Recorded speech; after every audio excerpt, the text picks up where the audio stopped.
Regardez le ciel nocturne. Ces milliards d'étoiles qui scintillent au-dessus de vous ne sont qu'une infime fraction de notre galaxie, la Voie lactée. Et au-delà, dans l'obscurité profonde entre ces points lumineux, se cachent des milliards d'autres galaxies, chacune contenant des centaines de milliards d'étoiles. Des univers entiers qui flottent dans le vide cosmique, à des distances qui défient l'imagination. Dans les films de science-fiction, nous sautons d'une galaxie à l'autre comme si nous changions de quartier. Star Wars, Star Trek, Gardiens de la Galaxie. Tous ces récits nous promettent un futur où l'humanité conquiert l'univers, où les distances intergalactiques ne sont qu'un simple obstacle technique à surmonter. Mais et si je vous disais que cette promesse est le plus grand mensonge que la culture populaire nous ait jamais raconté? Et si je vous révélais que nous sommes condamnés, piégés, emprisonnés dans notre propre galaxie pour l'éternité? Non pas parce que notre technologie est insuffisante, non pas parce que nous manquons de volonté ou d'ambition, mais parce que les lois fondamentales de l'univers elles-mêmes l'interdisent. Aujourd'hui, nous allons plonger dans l'une des vérités les plus frustrantes et les plus fascinantes de notre existence cosmique. Nous allons explorer pourquoi, peu importe les progrès de la science, peu importe les millénaires qui passeront, l'humanité ne quittera jamais la Voie lactée. Et croyez-moi, les raisons sont bien plus terrifiantes que vous ne pouvez l'imaginer. Avant de commencer ce voyage dans l'impossible, si vous voulez découvrir d'autres mystères cosmiques que nous explorons chaque semaine, abonnez-vous à la chaîne et appuyez sur j'aime. Parce que ce que vous allez entendre aujourd'hui va changer votre perception de notre place dans l'univers. Alors, plongeons dans les abîmes de l'espace et du temps pour comprendre pourquoi nous sommes coincés ici, dans notre prison galactique, pour toujours. Commençons par comprendre exactement où nous nous trouvons. La Voie lactée, notre maison cosmique. Vue depuis la Terre, elle apparaît comme une bande laiteuse qui traverse le ciel nocturne, d'où son nom. Mais cette simple traînée lumineuse cache une réalité vertigineuse. Imaginez un disque gigantesque qui tournoie lentement dans le vide spatial. Un disque si immense que même la lumière met 100 000 ans à le traverser de bout en bout. 100 000 années-lumière de diamètre. Pour mettre cela en perspective, imaginez que vous pouviez voyager à la vitesse de la lumière, la vitesse la plus rapide physiquement possible dans notre univers. À cette vitesse, vous feriez le tour de la Terre à l'équateur 7 fois en une seule seconde. Vous iriez de Paris à New York en un battement de cils. Pourtant, même à cette vitesse vertigineuse, il vous faudrait 100 000 ans pour traverser notre galaxie d'un bord à l'autre. 100 000 ans pendant lesquels des civilisations entières naîtraient, prospéreraient et disparaîtraient. 100 000 ans pendant lesquels l'humanité telle que nous la connaissons aujourd'hui n'existerait même plus. Et ce n'est que le début. Notre galaxie ne ressemble pas à un simple disque plat. Elle possède une structure en spirale, comme un tourbillon cosmique figé dans un mouvement éternel. 4 bras spiraux principaux s'enroulent autour d'un centre brillant, un bulbe central où des centaines de milliards d'étoiles se pressent dans un espace relativement restreint. Au cœur même de ce bulbe se trouve un monstre absolu, un trou noir supermassif dont la masse équivaut à 4 millions de fois celle de notre Soleil. Un gouffre gravitationnel si puissant qu'il maintient toute la galaxie en rotation autour de lui, comme un chef d'orchestre invisible dirigeant une symphonie stellaire. Notre système solaire, notre Terre, notre civilisation, tout cela se trouve à environ 27 000 années-lumière de ce centre galactique. Nous sommes perchés sur le bord intérieur d'un des bras spiraux, celui d'Orion. Une banlieue cosmique tranquille, loin de l'agitation du centre. Et pourtant, même dans cette région calme, les distances sont déjà presque incompréhensibles. Prenez l'étoile la plus proche de nous après le Soleil, Proxima du Centaure. Elle se trouve à un peu plus de 4 années-lumière. Cela signifie que si vous pouviez voyager à la vitesse de la lumière, il vous faudrait plus de 4 ans pour l'atteindre. Mais voici le problème. Nous ne pouvons pas voyager à la vitesse de la lumière. Nos vaisseaux spatiaux les plus rapides, comme les sondes Voyager lancées dans les années 70, se déplacent à environ 17 km par seconde. À cette vitesse, qui nous semble déjà incroyable, il faudrait environ 75 000 ans pour atteindre Proxima du Centaure. 75 000 ans. C'est plus long que toute l'histoire de la civilisation humaine, depuis que nos ancêtres ont tracé les premières peintures rupestres dans les grottes de Lascaux. Et Proxima du Centaure n'est même pas dans une autre galaxie. C'est notre voisine immédiate, dans notre propre quartier galactique. Si atteindre l'étoile d'à côté prend déjà plus de temps que l'existence de notre civilisation, comment pourrions-nous même envisager de quitter notre galaxie ? Mais ce n'est pas tout. La Voie lactée n'est pas juste une collection d'étoiles flottant dans le vide. Elle contient entre 100 milliards et 400 milliards d'étoiles, selon les estimations. Chacune de ces étoiles est potentiellement entourée de planètes, de lunes, d'astéroïdes. C'est un nombre si astronomique qu'il dépasse notre capacité de compréhension. Si vous comptiez une étoile par seconde, sans jamais vous arrêter pour manger ou dormir, il vous faudrait plus de 10 000 ans juste pour compter jusqu'à 400 milliards. Et entre toutes ces étoiles se trouvent des nuages de gaz et de poussière, les pouponnières où naissent de nouvelles étoiles. Des nébuleuses aux couleurs éclatantes, larges de dizaines d'années-lumière, où la matière se condense lentement sous l'effet de la gravité pour former les prochaines générations de systèmes solaires. Tout cela forme un écosystème cosmique interconnecté, une machine galactique qui fonctionne selon des mécanismes si vastes et si lents qu'ils échappent à notre perception. Maintenant, comprenez bien ceci. Notre propre galaxie, aussi immense soit-elle, n'est qu'un grain de sable sur une plage infinie. Des études récentes suggèrent que l'univers observable contient environ 2000 milliards de galaxies. 2000 milliards. Chacune avec ses centaines de milliards d'étoiles. Chacune avec ses mystères, ses mondes potentiellement habitables, ses formes de vie peut-être. Et pourtant, malgré cette abondance inimaginable, malgré ces océans de possibilités qui s'étendent dans toutes les directions, nous sommes condamnés à rester ici, dans notre petite galaxie. Pourquoi ? Parce que l'espace entre les galaxies n'est pas simplement vide. C'est un gouffre si profond, si terrifiant, qu'il rend le voyage impossible. Mais avant de plonger dans ce gouffre, vous devez comprendre à quel point notre prison dorée est déjà vaste. La Voie lactée est si grande que l'humanité pourrait explorer pendant des millions d'années sans jamais en voir toutes les merveilles. Et pourtant, ce n'est qu'une goutte d'eau dans l'océan cosmique. Ce qui nous amène à la question vraiment terrifiante. Si notre propre galaxie est déjà presque impossible à explorer entièrement, comment pourrions-nous même rêver d'en sortir ? Imaginez que vous vous teniez au sommet d'une falaise, regardant vers le bas dans un canyon si profond que vous ne pouvez même pas en voir le fond. C'est exactement ce que représente l'espace intergalactique. Un abîme d'une profondeur qui dépasse tout ce que notre esprit peut concevoir. Notre voisine la plus proche, la galaxie d'Andromède, se trouve à environ 2,5 millions d'années-lumière de nous. 2,5 millions d'années-lumière. Laissez ce nombre vous pénétrer un instant. La lumière qui nous parvient d'Andromède aujourd'hui a quitté cette galaxie il y a 2,5 millions d'années. À cette époque, sur Terre, nos ancêtres Homo habilis commençaient tout juste à fabriquer des outils de pierre. L'humanité moderne n'existait pas encore. Les dinosaures avaient disparu depuis plus de 60 millions d'années. Et pendant tout ce temps, pendant ces 2,5 millions d'années, cette lumière voyageait à travers le vide absolu, traversant un espace si vaste et si vide qu'il défie l'imagination. Entre la Voie lactée et Andromède, il n'y a pratiquement rien. Quelques galaxies naines, des amas d'étoiles errantes, mais essentiellement, c'est le vide le plus parfait que nous connaissions dans l'univers. Pour vraiment comprendre ce vide, parlons de densité.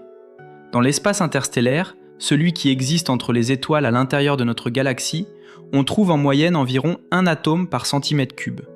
Un seul atome dans un espace équivalent à un dé à jouer. C'est déjà un vide presque parfait, bien meilleur que tout ce que nous pouvons créer en laboratoire. Mais l'espace intergalactique, c'est un niveau de vide complètement différent. Là-bas, on trouve moins d'1 atome par mètre cube. Imaginez un cube d'1 mètre de côté, assez grand pour qu'un adulte s'y tienne debout. Dans l'espace intergalactique, ce cube entier contiendrait en moyenne moins d'1 seul atome. C'est le vide le plus proche du néant absolu que l'univers puisse offrir. Un silence cosmique si profond, une solitude si totale, qu'aucun son, aucune vibration, aucune onde ne peut s'y propager, sauf la lumière elle-même. Traverser cet espace serait comme flotter dans une mer d'encre absolue, sans étoiles visibles, sauf 2 îlots de lumière lointains, l'un derrière vous s'éloignant, l'autre devant vous, approchant avec une lenteur désespérante. Et Andromède n'est même pas si loin dans le grand schéma cosmique. Elle fait partie de ce qu'on appelle le groupe local, un petit amas de galaxies liés gravitationnellement. Au-delà de notre voisinage immédiat, les distances explosent vers des proportions encore plus insensées. La galaxie Messier 87, une galaxie elliptique géante, se trouve à environ 54 millions d'années-lumière. La galaxie NGC 6143, encore plus loin. Et au-delà, des milliards de galaxies s'étalent dans toutes les directions, certaines si lointaines que leur lumière a voyagé pendant plus de 13 milliards d'années avant de nous atteindre, nous montrant l'univers tel qu'il était peu après le Big Bang. Mais concentrons-nous sur Andromède, car c'est notre meilleur espoir théorique. C'est la seule grande galaxie suffisamment proche pour que nous puissions même imaginer, dans nos rêves les plus fous, l'atteindre un jour. Et pourtant, ce rêve lui-même est une impossibilité absolue. Pourquoi ? Parce que l'espace intergalactique n'est pas juste vide. Il est activement hostile à toute tentative de voyage. D'abord, il y a ce qu'on appelle le milieu intergalactique. Ce n'est pas vraiment le vide parfait. C'est un plasma extrêmement chaud et diffus, composé principalement d'hydrogène et d'hélium ionisé. Ce plasma peut atteindre des températures de plusieurs millions de degrés. Vous avez bien entendu, des millions de degrés. Dans un four aussi chaud, tout vaisseau spatial, toute structure, toute forme de matière que nous connaissons se vaporiserait instantanément. Bien sûr, ce plasma est si diffus qu'il ne transférerait pas beaucoup de chaleur à un vaisseau en transit. Mais cela illustre à quel point l'espace intergalactique est un environnement étranger et dangereux. Ensuite, il y a les rayons cosmiques. Ces particules de haute énergie qui bombardent constamment l'espace proviennent de toutes les directions. Dans l'espace intergalactique, loin de toute protection magnétique galactique, un vaisseau spatial serait exposé à un flux constant de radiation mortelle. Nous y reviendrons plus en détail, car c'est l'un des obstacles les plus insurmontables au voyage intergalactique. Mais le véritable cauchemar de l'espace intergalactique n'est pas ce qu'il contient. C'est ce qu'il ne contient pas. Il n'y a aucun point de repère. Aucune étoile proche pour se guider. Aucun port où faire escale. Si quelque chose tournait mal dans un vaisseau traversant cet abîme, il n'y aurait aucun secours possible. Aucun endroit où se poser pour des réparations. Vous seriez seul, plus seul que tout être humain ne l'a jamais été dans toute l'histoire de notre espèce. Et cette solitude durerait non pas des jours ou des années, mais des millions d'années. Car c'est là que nous touchons au cœur du problème. Même si nous pouvions construire un vaisseau capable de survivre dans cet environnement hostile, même si nous résolvions tous les problèmes techniques imaginables, nous nous heurterions à un mur absolu. Un mur érigé par les lois fondamentales de la physique elle-même. Un mur qu'aucune technologie, aussi avancée soit-elle, ne pourra jamais franchir. Ce mur s'appelle la vitesse de la lumière. Et c'est là que notre rêve de voyage intergalactique meurt vraiment. Dans les films, les vaisseaux passent en vitesse de distorsion et traversent la galaxie en quelques heures. Dans Star Wars, le saut en hyperespace vous emmène d'un système à l'autre en un clin d'œil. Ces récits nous ont tellement habitués à l'idée que la vitesse de la lumière n'est qu'un obstacle temporaire, une barrière technique que nous finirons par surmonter, mais c'est un mensonge. Un mensonge confortable, certes, mais un mensonge quand même. La vitesse de la lumière n'est pas simplement une vitesse rapide que nous n'avons pas encore atteinte. C'est une limite absolue, gravée dans la structure même de l'espace et du temps. C'est la vitesse maximale à laquelle l'information, l'énergie, la matière, tout ce qui existe dans notre univers peut se déplacer. Et cette limite n'a rien à voir avec notre technologie. Elle découle directement de la théorie de la relativité d'Einstein, l'une des théories les mieux vérifiées et les plus fondamentales de toute la physique. Expliquons cela simplement. Imaginez que vous êtes dans un train qui roule à 100 km/h. Si vous marchez vers l'avant du train à 5 km/h, votre vitesse totale par rapport au sol est de 105 km/h. C'est le bon sens newtonien, et il fonctionne parfaitement pour les vitesses que nous rencontrons au quotidien. Mais Einstein a découvert quelque chose de profondément étrange. À mesure que vous vous rapprochez de la vitesse de la lumière, les règles changent. Le temps lui-même commence à ralentir pour vous. L'espace lui-même commence à se contracter. Et votre masse augmente. Plus vous allez vite, plus ces effets deviennent prononcés. À 90% de la vitesse de la lumière, votre horloge tourne déjà 2 fois plus lentement qu'une horloge restée sur Terre. À 99%, 7 fois plus lentement. Et à mesure que vous vous approchez de plus en plus de la vitesse de la lumière, quelque chose de terrifiant se produit. Il faudrait une énergie de plus en plus grande pour vous accélérer même un tout petit peu plus. Pas seulement beaucoup d'énergie, une quantité infinie d'énergie. C'est là le cœur du problème. Pour accélérer un objet ayant une masse jusqu'à la vitesse de la lumière, il faudrait une quantité infinie d'énergie. Pas beaucoup, pas énormément, infini. Et l'infini, par définition, est quelque chose que nous ne pouvons jamais atteindre. Peu importe les avancées de notre technologie, peu importe les sources d'énergie que nous découvrirons, nous ne pourrons jamais atteindre la vitesse de la lumière. C'est mathématiquement impossible. C'est comme essayer de diviser par zéro. Ce n'est pas juste très difficile, c'est interdit par les règles mêmes des mathématiques et de la physique. Certains pourraient objecter en disant que nous pourrions nous approcher très près de la vitesse de la lumière, disons 99,9%.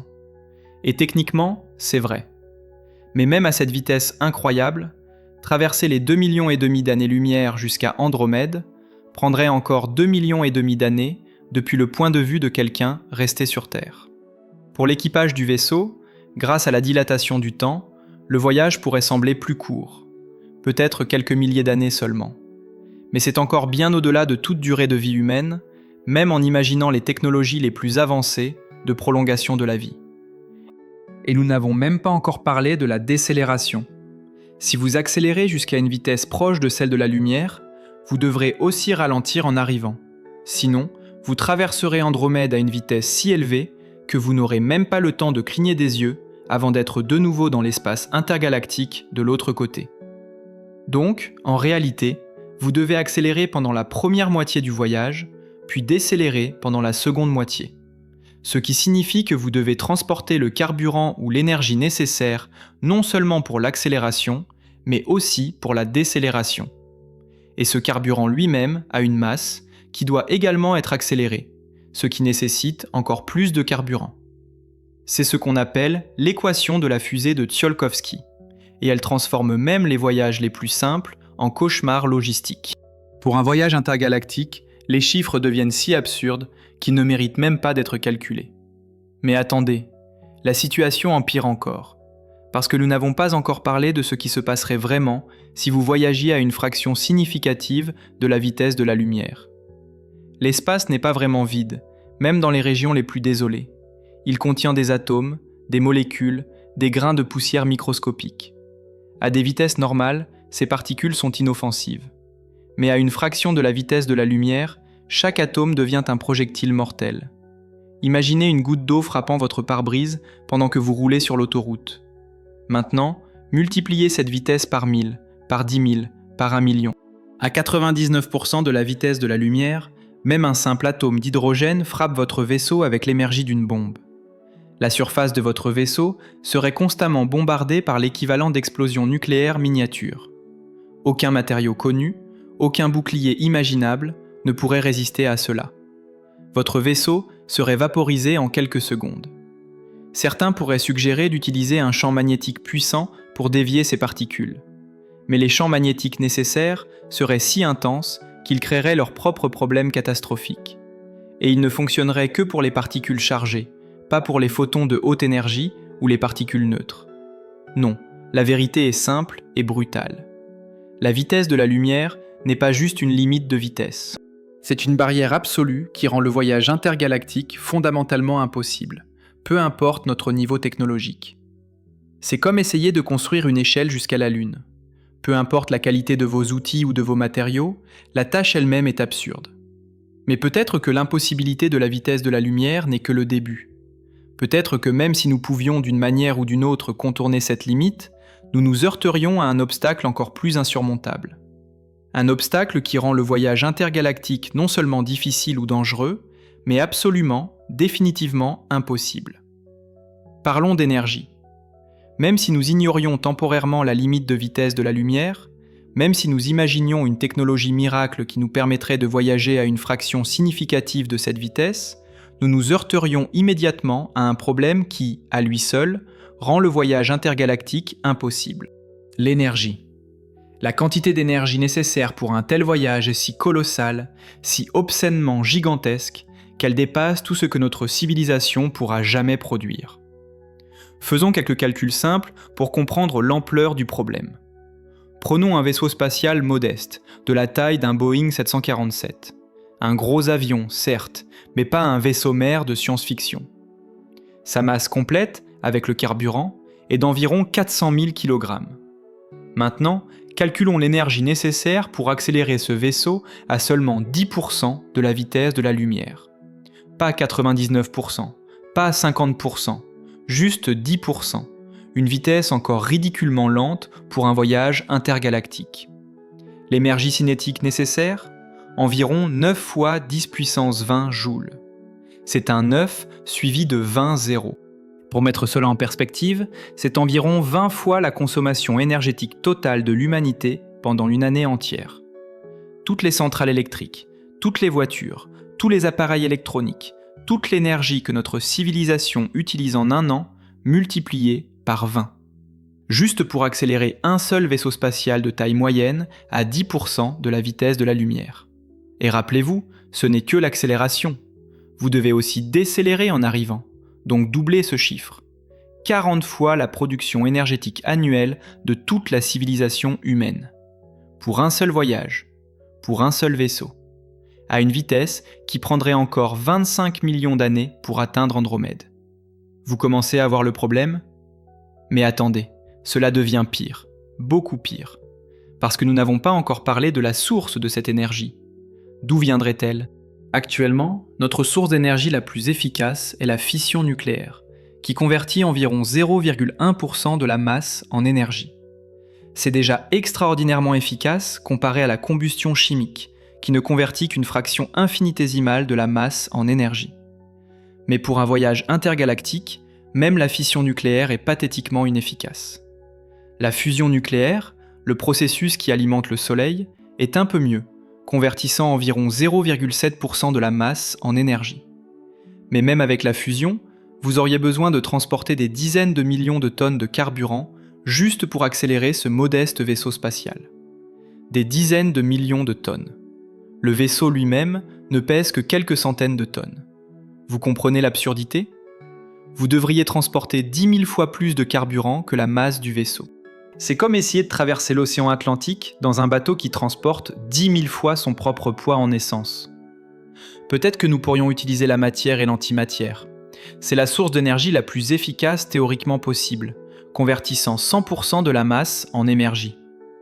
Lorsqu'un gramme de matière rencontre 1 gramme d'antimatière, il s'annihile complètement, libérant autant d'énergie qu'une bombe nucléaire de 20 kilotonnes. C'est l'efficacité maximale permise par les lois de la physique. Avec une propulsion matière-antimatière, vous pourriez réduire considérablement la masse de carburant nécessaire. Au lieu de millions de tonnes, peut-être seulement quelques milliers de tonnes. Mais voici le problème. Nous ne savons pas comment produire de l'antimatière en quantité significative. Actuellement, nous pouvons en créer quelques atomes à la fois dans des accélérateurs de particules, au coût de millions d'euros par nanogramme. Un nanogramme, 1 milliardième de gramme.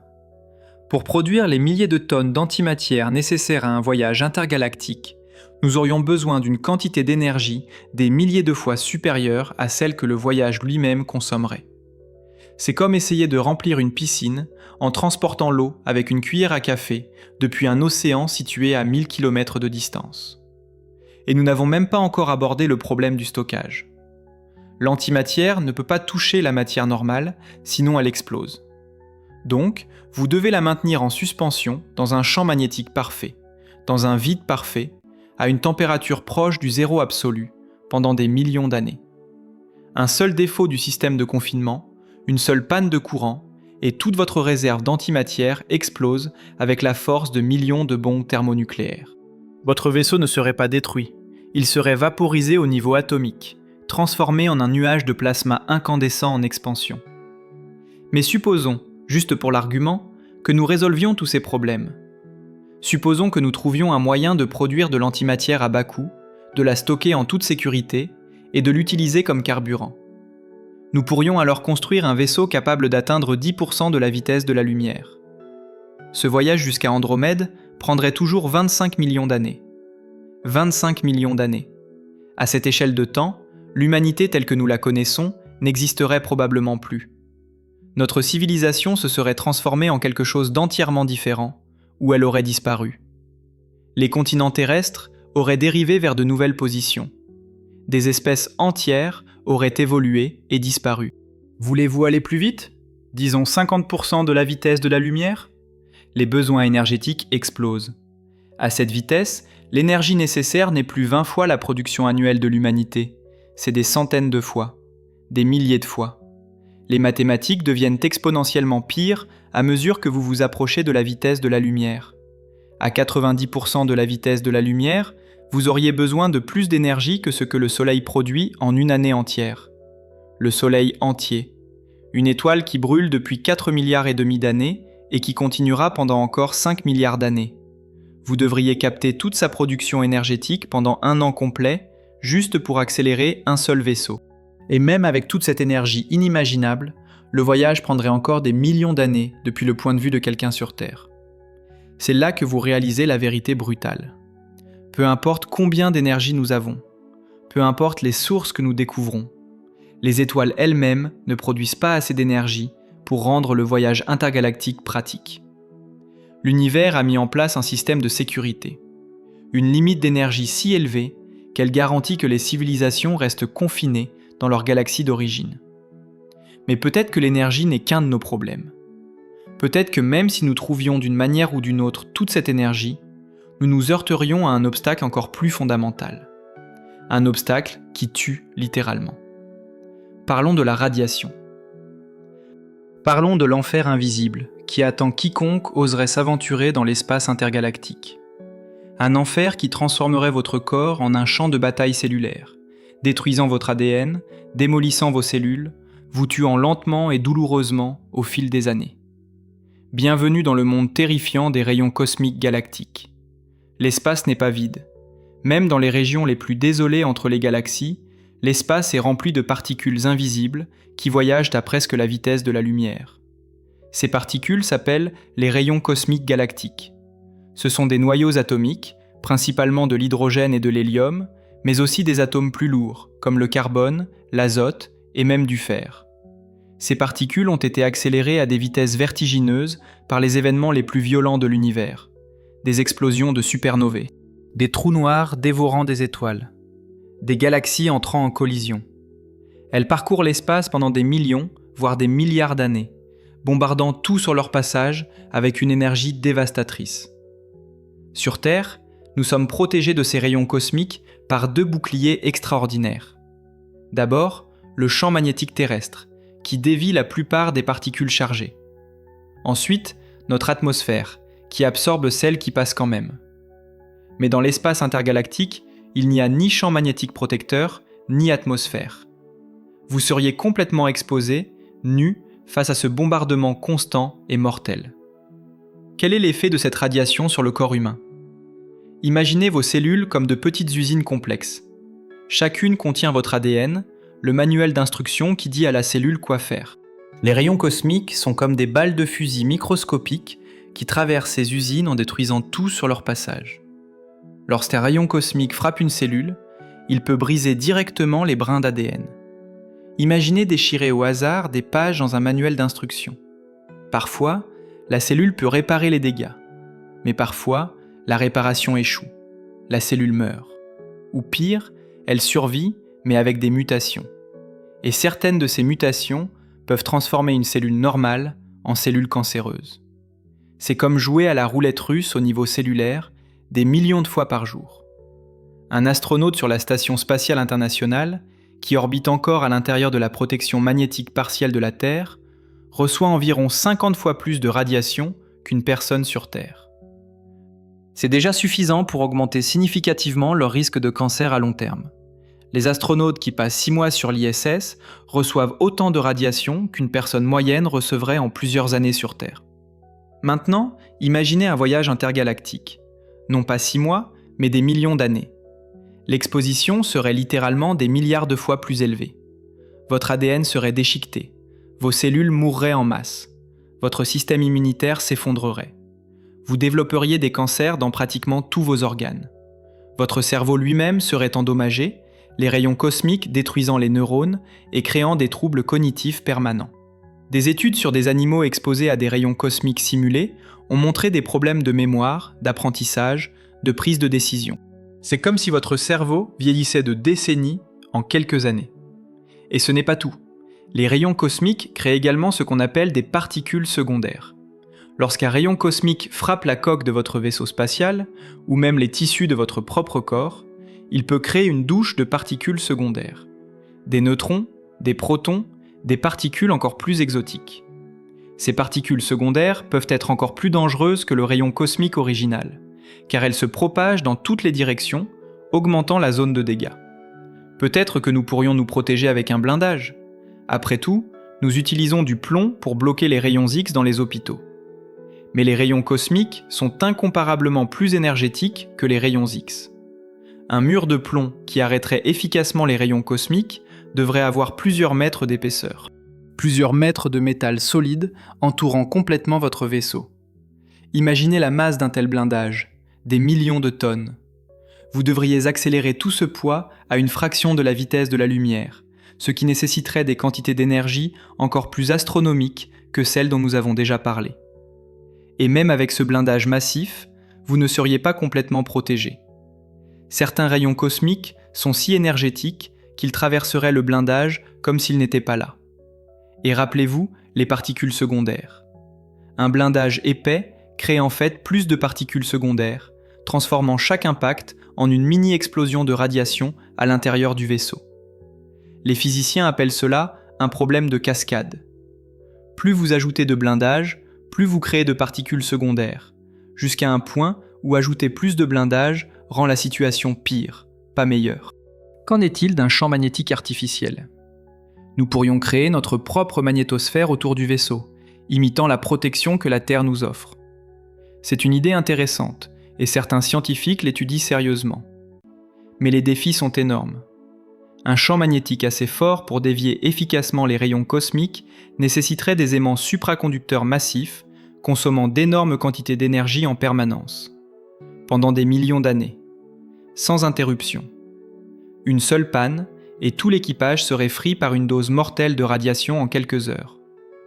Et même un champ magnétique parfait ne bloquerait que les particules chargées. Les photons gamma de haute énergie, les neutrons, passeraient à travers comme si de rien n'était. Non, la vérité est inéluctable. L'espace intergalactique est un environnement fondamentalement hostile à la vie. C'est un désert de radiation où aucune forme de vie basée sur l'ADN ne pourrait survivre sans être constamment détruite et transformée en quelque chose d'autre. Quelque chose de cassé, quelque chose de mort. Mais peut-être, diront certains optimistes, que nous n'avons pas besoin de protéger les humains biologiques. Peut-être que nous pourrions envoyer des robots, des intelligences artificielles, des sondes automatisées. Après tout, les machines ne se soucient pas de la radiation, n'est-ce pas ? Faux.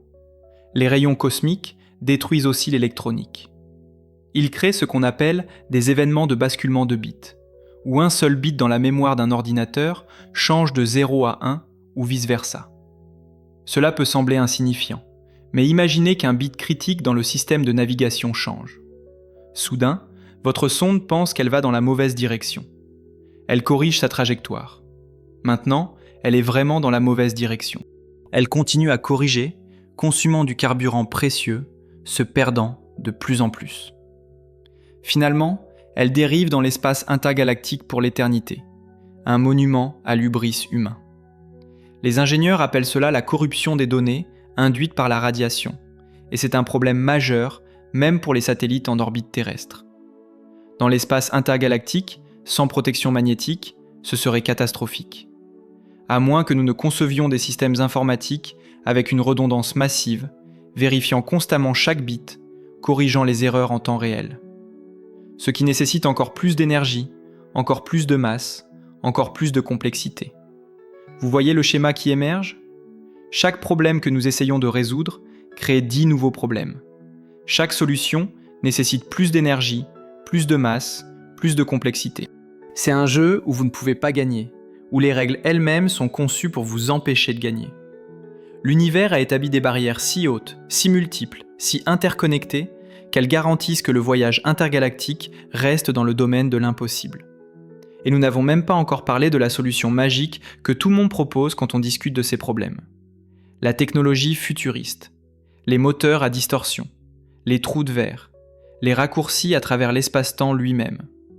Sûrement, disent-ils, une civilisation suffisamment avancée pourrait contourner toutes ces limitations ? Mais qu'en est-il vraiment ? Explorons ces rêves et découvrons pourquoi, même dans nos fantasmes les plus débridés, le voyage intergalactique reste un mirage inaccessible.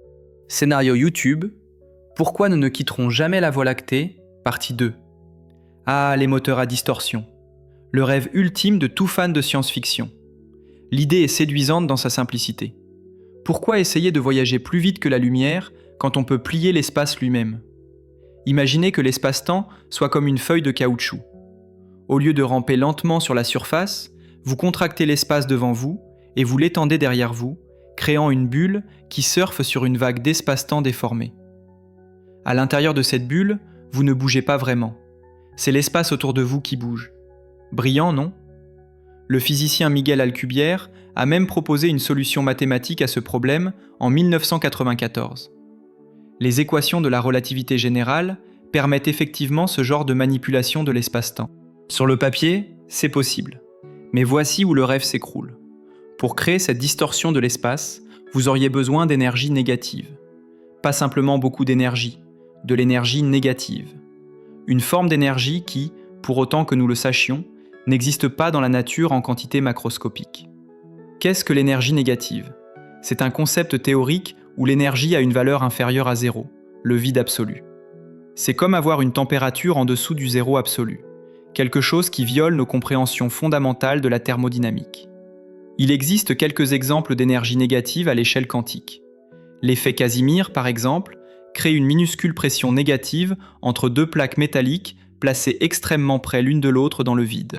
Mais cette énergie négative est si faible, si infinitésimale, qu'elle ne peut même pas soulever une plume. Pour un moteur à distorsion, vous auriez besoin d'énergie négative équivalente à la masse de Jupiter, entière, transformée en énergie négative pure. Et nous ne savons même pas si cela est physiquement possible.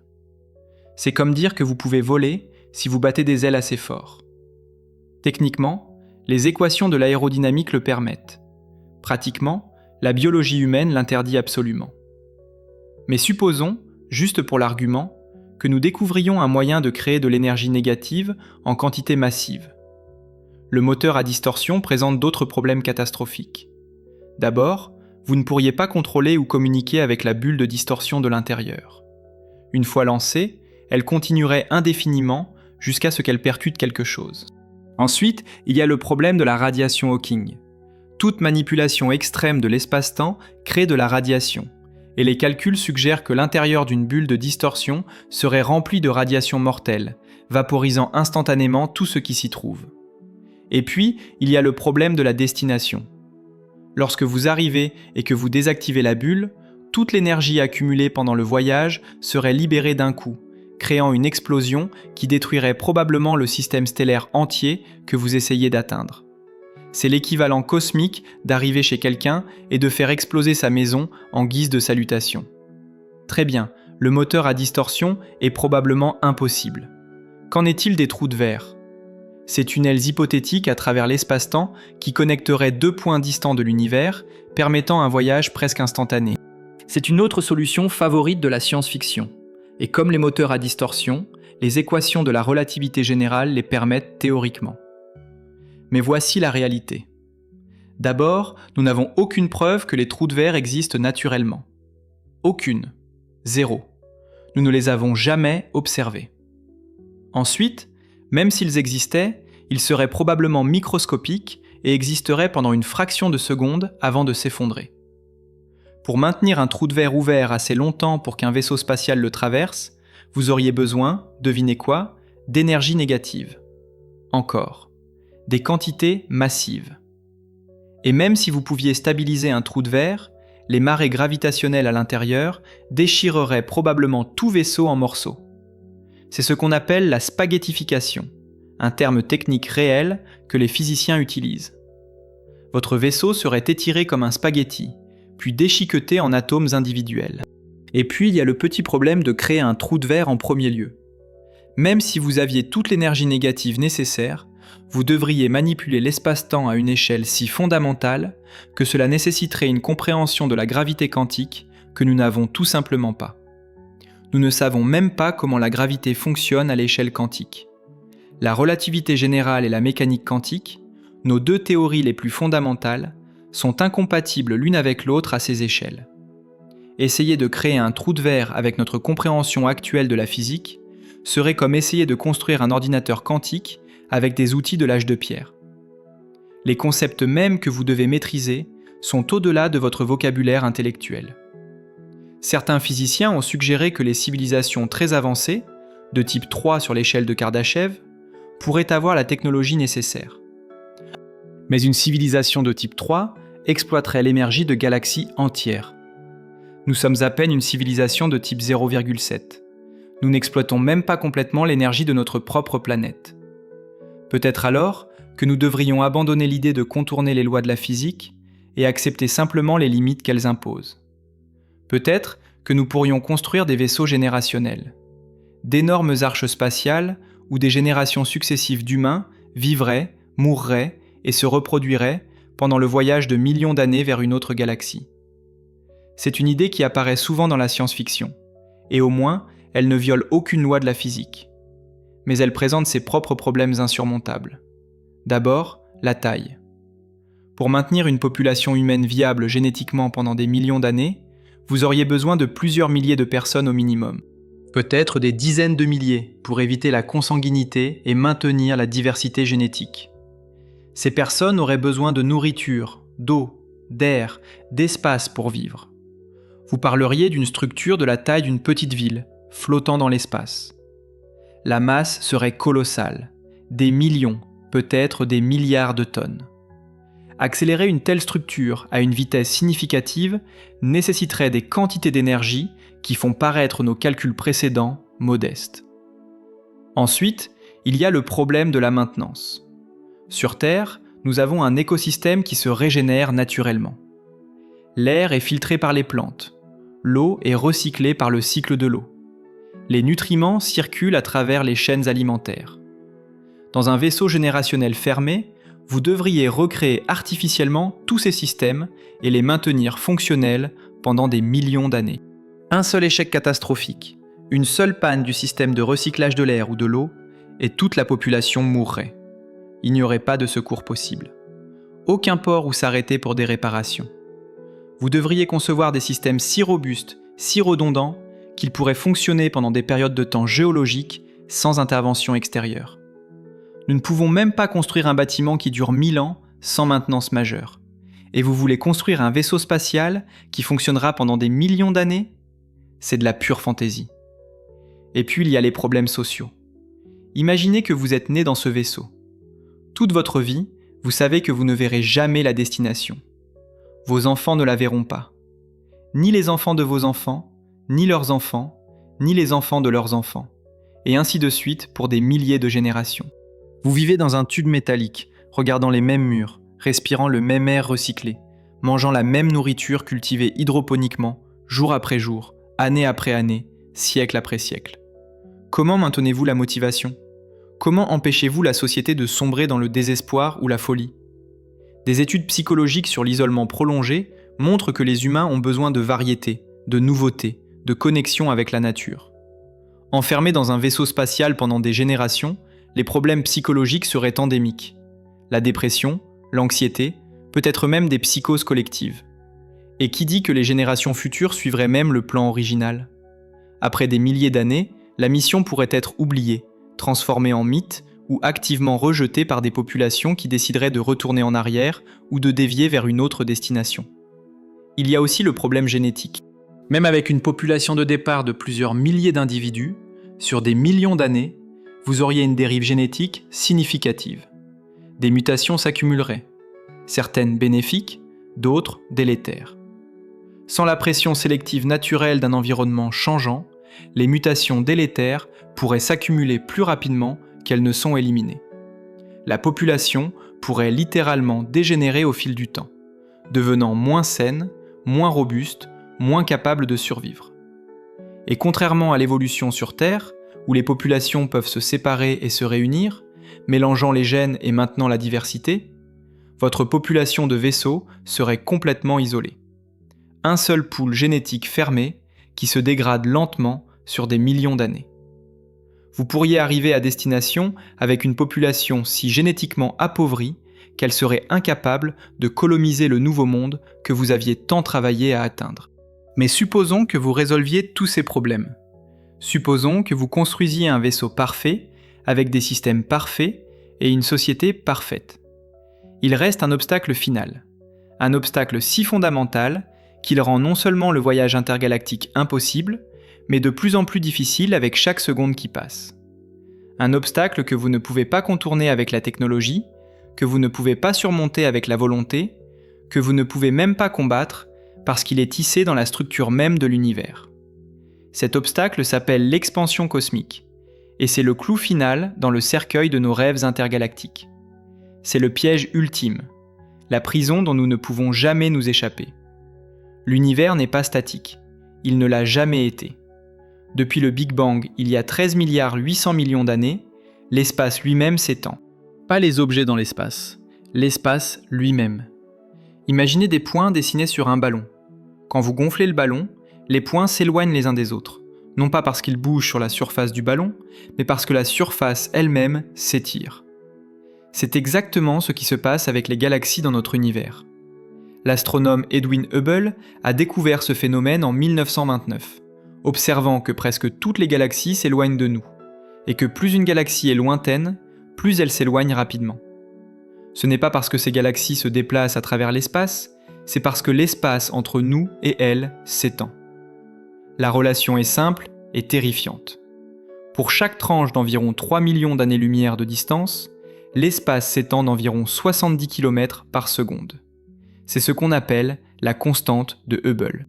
Faisons calcul pour Andromède. Elle se trouve à environ 2,5 millions d'années-lumière. Donc, l'espace entre nous et Andromède s'étend à environ 60 km par seconde. Ce n'est pas beaucoup. En fait, Andromède se rapproche actuellement de nous à environ 110 km par seconde à cause de l'attraction gravitationnelle mutuelle. La gravité locale l'emporte sur l'expansion à cette distance. Mais pour des galaxies plus lointaines, l'histoire est très différente. Prenez une galaxie à 100 millions d'années-lumière. L'espace entre nous et elle s'étend à environ 2000 km par seconde. Une galaxie à 1 milliard d'années-lumière, 20 000 km par seconde. Et ça ne fait qu'empirer. Au-delà d'environ 14 milliards d'années-lumière, l'espace s'étend plus vite que la vitesse de la lumière. Oui, vous avez bien entendu, plus vite que la vitesse de la lumière. Comment est-ce possible alors que nous avons dit que rien ne peut aller plus vite que la lumière ? Parce que ce n'est pas les galaxies qui bougent, c'est l'espace lui-même qui s'étend. La relativité interdit aux objets de se déplacer à travers l'espace plus vite que la lumière. Mais elle n'interdit pas à l'espace lui-même de s'étendre à n'importe quelle vitesse. Cela crée ce qu'on appelle l'horizon cosmologique. C'est une bulle autour de nous, d'environ 14 milliards d'années-lumière de rayon, au-delà de laquelle nous ne pourrons jamais voir quoi que ce soit, parce que la lumière de ces régions ne nous atteindra jamais. L'espace s'étend trop vite. Même la lumière, voyageant à sa vitesse maximale, est emportée par l'expansion comme un nageur essayant de remonter un courant plus rapide que sa nage. Mais voici le coup de grâce. L'expansion de l'univers s'accélère. En 1998, les astronomes ont fait une découverte choquante. Non seulement l'univers s'étend, mais le taux d'expansion augmente. Quelque chose pousse les galaxies à s'éloigner les unes des autres de plus en plus vite. Nous appelons cette force mystérieuse l'énergie noire, et elle représente environ 68% de tout le contenu de l'univers. Nous ne savons pas ce que c'est, nous ne savons pas d'où elle vient, mais nous savons qu'elle pousse l'univers à s'étendre de plus en plus rapidement. Qu'est-ce que cela signifie pour le voyage intergalactique ? Cela signifie que notre fenêtre d'opportunité se ferme, littéralement. Chaque seconde qui passe, les galaxies lointaines s'éloignent de nous un peu plus vite. Dans environ 150 milliards d'années, toutes les galaxies en dehors de notre groupe local auront été emportées au-delà de notre horizon cosmologique. Elles ne seront plus visibles. Leur lumière ne nous atteindra plus jamais. Et si nous envoyions un vaisseau spatial vers elles maintenant, même voyageant à la vitesse de la lumière, il ne les rattraperait jamais. L'espace entre nous et elles s'étend plus vite que le vaisseau ne peut voyager. C'est comme courir sur un tapis roulant qui accélère constamment. Peu importe à quelle vitesse vous courez, le tapis s'éloigne de vous plus vite. Vous ne pouvez jamais atteindre la fin. C'est le piège cosmique ultime. Non seulement les distances sont vastes, non seulement les lois de la physique rendent le voyage difficile, mais l'univers lui-même conspire activement pour garder les galaxies séparées à jamais. Et ce n'est pas un problème que la technologie peut résoudre. Vous ne pouvez pas construire un moteur plus rapide que l'expansion de l'espace. Même si vous trouviez un moyen de voyager à la vitesse de la lumière, ce qui est impossible pour les objets massifs, vous seriez toujours piégé dans une bulle cosmique en contraction. Les galaxies que vous pourriez théoriquement atteindre aujourd'hui deviendront inaccessibles demain. L'univers observable lui-même rétrécit effectivement autour de nous, au moins en termes de ce que nous pouvons atteindre. Andromède et les quelques autres galaxies du groupe local resteront accessibles parce que nous sommes gravitationnellement liés. Dans quelques milliards d'années, Andromède et la Voie lactée entreront même en collision et fusionneront pour former une seule galaxie géante que les astronomes appellent déjà Milkomède. Mais tout au-delà de notre petit amas local, parti, perdu pour toujours, s'éloignant dans les profondeurs cosmiques à des vitesses que nous ne pourrons jamais égaler. Imaginez être un astronome dans un futur lointain, des centaines de milliards d'années à partir de maintenant. Vous regardez le ciel nocturne et vous ne voyez qu'une seule galaxie, Milkomède. C'est pas d'autres galaxies, pas d'univers plus large, juste l'obscurité infinie dans toutes les directions. Vous pourriez penser que votre galaxie est tout l'univers. Vous n'auriez aucun moyen de savoir qu'il existe des milliards d'autres galaxies, qu'elles existaient autrefois dans le ciel, qu'elles sont toujours là quelque part, juste au-delà de l'horizon de ce que vous pouvez voir. L'expansion de l'univers aurait effacé toute trace de leur existence, volant aux civilisations futures leur compréhension du cosmos. C'est la cruelle ironie de notre situation. Nous vivons à une époque cosmique unique, un bref instant dans l'histoire de l'univers où nous pouvons voir d'autres galaxies, où nous pouvons comprendre que l'univers est vaste et merveilleux. Mais nous ne pouvons jamais les atteindre. Nous pouvons les voir, les étudier, rêver d'elles, mais jamais les toucher. C'est comme regarder à travers une fenêtre un jardin magnifique, sachant que la porte est verrouillée et que la clé n'existe pas. Certains pourraient dire que nous avons encore des milliards d'années avant que cela ne devienne un problème.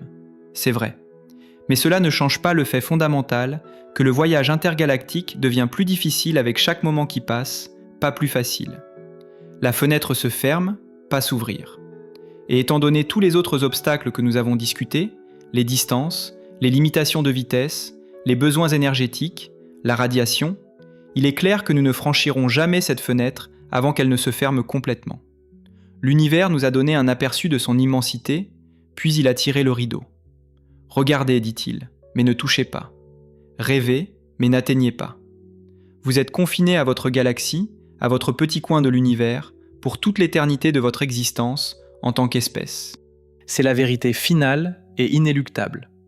Nous sommes des prisonniers cosmiques, enfermés non par des barreaux de fer, mais par les lois immuables de la physique, condamnés à errer éternellement dans notre prison galactique. Alors voilà, nous avons exploré tous les angles, examiné toutes les possibilités, et la conclusion est inévitable. Nous ne quitterons jamais la Voie lactée. Pas parce que nous manquons d'ambition ou de courage, pas parce que notre technologie est insuffisante, mais parce que l'univers lui-même l'interdit. Les distances sont trop vastes. La vitesse de la lumière est une limite absolue. Les besoins énergétiques sont astronomiques au sens le plus littéral du terme. La radiation tuerait n'importe quel voyageur. Les solutions magiques, comme les moteurs à distorsion et les trous de verre, restent dans le domaine de la science-fiction pure. Et même si nous résolvions tous ces problèmes, l'expansion de l'univers garantit que les galaxies lointaines s'éloignent de nous plus vite que nous ne pourrons jamais les poursuivre. Nous sommes coincés, piégés, prisonniers de notre propre galaxie pour toute l'histoire future de l'humanité. Mais peut-être que ce n'est pas si terrible. Notre galaxie est un royaume titanesque, un océan cosmique si vaste que des civilisations pourraient y voguer pendant des éternités sans jamais en apercevoir tous les rivages. Des milliards de planètes attendent d'être découvertes. Des possibilités infinies d'exploration, de colonisation, de transformation. nous pourrions explorer pendant des millions d'années sans épuiser les merveilles de notre propre domaine galactique. Peut-être que notre destin n'est pas de sauter d'une galaxie à l'autre comme dans les films, mais de devenir les maîtres de notre territoire, aussi vaste et merveilleux soit-il. Peut-être que les barrières que l'univers a érigées ne sont pas des prisons, mais des frontières naturelles, définissant l'étendue de notre royaume cosmique. Et peut-être que c'est suffisant. Peut-être que ça doit l'être. Parce que nous n'avons pas le choix. Si cette exploration de notre prison cosmique vous a fasciné, n'oubliez pas d'appuyer sur j'aime et de vous abonner à la chaîne. Chaque semaine, nous plongeons dans les mystères les plus profonds de l'univers, révélant des vérités qui changent notre perception de la réalité. La Voie lactée est notre maison, notre domaine, notre destin. Et aussi frustrante que soit cette limitation, aussi humiliante que soit cette vérité, elle nous rappelle notre place dans le cosmos. Nous sommes petits, nous sommes limités, nous sommes confinés. Mais nous sommes aussi curieux, résilients et capables de comprendre notre propre confinement.